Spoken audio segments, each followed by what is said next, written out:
Le marché de Noël de la Défense ne fait pas le plein cette année.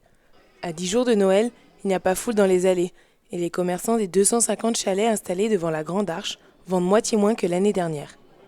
Par exemple, sur la journée d'hier, j'ai fait une quinzaine de ventes sur la journée. Donc ce qui est assez peu en fait. Là, le problème, c'est qu'avec les grèves, les gens sont soit en télétravail, soit dès qu'ils finissent le travail, ils partent parce qu'ils veulent avoir leur train pour rentrer chez eux, quoi. Donc c'est vrai que c'est un réel impact sur les ventes, hein. Là, cette semaine, les chiffres, ils sont très mauvais, hein.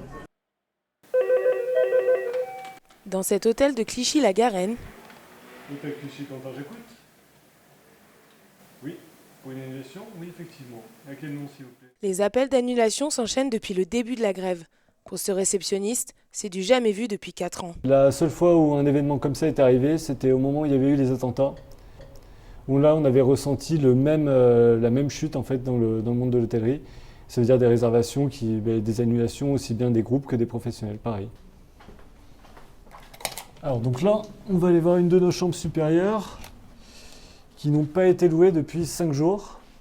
Donc je vous laisse faire le calcul, ça fait déjà une semaine qu'on est en période de grève, donc pas de train, pas de transport, donc on multiplie ça par 7. Depuis le 5 décembre, cet hôtel a enregistré un taux d'annulation de 30%. Le gouvernement a annoncé que les entreprises du secteur touristique vont bénéficier de délais pour s'acquitter de leurs charges.